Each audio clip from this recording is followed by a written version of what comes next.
سیرت النبی صلی اللہ علیہ وسلم۔ عنوان: طائف کا سفر۔ ابو طالب کے انتقال کے بعد قریش کھل کر سامنے آ گئے۔ ایک روز انہوں نے آپ کو پکڑ لیا، ہر شخص آپ کو اپنی طرف کھینچنے لگا اور کہنے لگا، یہ تو وہی ہے جس نے ہمارے اتنے سارے معبودوں کو ایک معبود بنا دیا۔ ایسے میں حضرت ابو بکر صدیق رضی اللہ عنہ ترپ کر یکدم آگے آ گئے، اس بھیڑ میں گھس گئے۔ کسی کو انہوں نے مار کر ہٹایا، کسی کو دھکا دیا۔ وہ ان لوگوں کو آپ سے ہٹاتے جاتے اور کہتے جاتے تھے، کیا تم ایسے شخص کو قتل کرنا چاہتے ہو جو یہ کہتا ہے، میرا رب اللہ ہے؟ اس پر وہ لوگ حضرت ابو بکر رضی اللہ عنہ پر ٹوٹ پڑے اور انہیں اتنا مارا کہ وہ مرنے کے قریب ہو گئے۔ ہوش آیا تو حضور اکرم صلی اللہ علیہ وسلم کی خیریت معلوم کی، پتہ چلا کہ خیریت سے ہیں تو اپنی تکلیف کو بھول گئے۔ شوال 10 نبوی میں حضور اکرم صلی اللہ علیہ وسلم طائف تشریف لے گئے۔ اس سفر میں صرف آپ کے غلام حضرت زید بن حارثہ رضی اللہ عنہ ساتھ تھے۔ طائف میں ثقیف کا قبیلہ آباد تھا۔ آپ یہ اندازہ کرنے کے لیے طائف تشریف لے گئے کہ قبیلہ ثقیف کے دلوں میں بھی اسلام کے لیے کچھ گنجائش ہے یا نہیں۔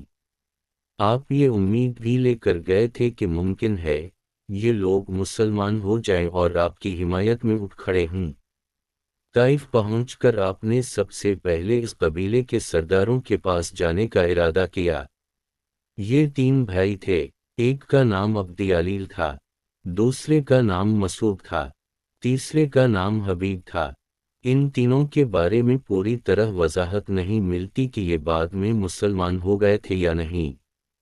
بہرحال آپ نے ان تینوں سے ملاقات کی، اپنے آنے کا مقصد بتایا، اسلام کے بارے میں بتایا، انہیں اسلام کی دعوت دینے کے ساتھ مخالفوں کے مقابلے میں ساتھ دینے کی دعوت دی۔ ان میں سے ایک نے کہا، کیا وہ تم ہی ہو جسے خدا نے بھیجا ہے؟ ساتھ ہی دوسرے نے کہا، تمہارے علاوہ خدا کو رسول بنانے کے لیے کوئی اور نہیں ملا تھا۔ اس کے ساتھ ہی تیسرا بول اٹھا، خدا کی قسم، میں تم سے کوئی بات چیت نہیں کروں گا، کیونکہ اگر تم واقعی اللہ کے رسول ہو تو تمہارے ساتھ بات چیت کرنا بہت خطرناک ہے۔ یہ اس نے اس لیے کہا تھا کہ وہ لوگ جانتے تھے کسی نبی کے ساتھ بحث کرنا بہت خطرناک ہے، اور اگر تم نبی نہیں ہو تو تم جیسے آدمی سے بات کرنا زیب نہیں دیتا۔ آپ ان سے مایوس ہو کر اٹھ کھڑے ہوئے۔ ان تینوں نے اپنے یہاں کے اوباش لوگوں کو اور اپنے غلاموں کو آپ کے پیچھے لگا دیا۔ وہ آپ کے گرد جمع ہو گئے۔ راستے میں بھی دونوں طرف لوگوں کا ہجوم ہو گیا۔ جب آپ ان کے درمیان سے گزرے تو وہ بدبخت ترین لوگ آپ صلی اللہ علیہ وسلم پر پتھر برسانے لگے، یہاں تک کہ آپ جو قدم اٹھاتے وہ اس پر پتھر مارتے۔ آپ کے دونوں پاؤں لہولہان ہو گئے، آپ کے جوتے خون سے بھر گئے۔ جب چاروں طرف پتھر مارے گئے تو تکلیف کی شدت سے آپ بیٹھ گئے۔ ان بدبخت اوباشوں نے آپ کی بغلوں میں بازو ڈال کر آپ کو کھڑے ہونے پر مجبور کر دیا۔ جون ہی آپ نے چلنے کے لیے قدم اٹھائے، وہ پھر پتھر برسانے لگے۔ ساتھ میں وہ ہنس رہے تھے اور قہقہے لگا رہے تھے۔ زید بن حارثہ رضی اللہ عنہ کا یہ حال تھا کہ وہ آپ کو پتھروں سے بچانے کے لیے خود کو ان کے سامنے کر رہے تھے، اس طرح وہ بھی لہولہان ہو گئے۔ لیکن اس حالت میں بھی انہیں آپ صلی اللہ علیہ وسلم کی فکر تھی، اپنی کوئی پرواہ نہیں تھی۔ ان کے اتنے زخم آئے کہ سر پھٹ گیا۔ آخر آپ صلی اللہ علیہ وسلم اس بستی سے نکل کر ایک باغ میں داخل ہو گئے۔ اس طرح ان بدبخت ترین لوگوں سے چھٹکارا ملا۔ آپ اور زید بن حارثہ رضی اللہ عنہ اس وقت تک زخموں سے بالکل چور ہو چکے تھے اور بدن لہولہان تھے۔ آپ ایک درخت کے سائے میں بیٹھ گئے۔ آپ نے اللہ سے دعا کی، اے اللہ، میں اپنی کمزوری، لاچاری اور بے بسی کی تجھ سے فریاد کرتا ہوں۔ یا ارحم الراحمین، تو کمزوروں کا ساتھی ہے اور تو ہی میرا رب ہے اور میں تجھ ہی پر بھروسہ کرتا ہوں۔ اگر مجھ پر تیرا غضب اور غصہ نہیں ہے تو مجھے کسی کی پرواہ نہیں۔ اسی وقت اچانک آپ نے دیکھا کہ وہاں باغ کے مالک عتبہ اور شیبہ بھی موجود ہیں۔ وہ بھی دیکھ چکے تھے کہ طائف کے بدماشوں نے آپ کے ساتھ کیا سلوک کیا ہے۔ انہیں دیکھتے ہی آپ اٹھ کھڑے ہوئے، کیونکہ آپ کو معلوم تھا کہ وہ دونوں اللہ کے دین کے دشمن ہیں۔ ادھر ان دونوں کو آپ کی حالت پر رحم آ گیا۔ انہوں نے فوراً اپنی نصرانی غلام کو پکارا۔ اس کا نام ادداس تھا۔ ادداس حاضر ہوا تو انہوں نے اسے حکم دیا، اس بیل سے انگور کا خوش توڑو اور ان کے سامنے رکھ دو۔ ادداس نے حکم کی تعمیل کی، انگور آپ کو پیش کیے۔ آپ نے جب انگور کھانے کے لیے ہاتھ بڑھایا تو فرمایا، بسم اللہ۔ ادداس نے آپ کے منہ سے بسم اللہ سنا تو اس نے اپنے آپ سے کہا، اس علاقے کے لوگ تو ایسا نہیں کہتے۔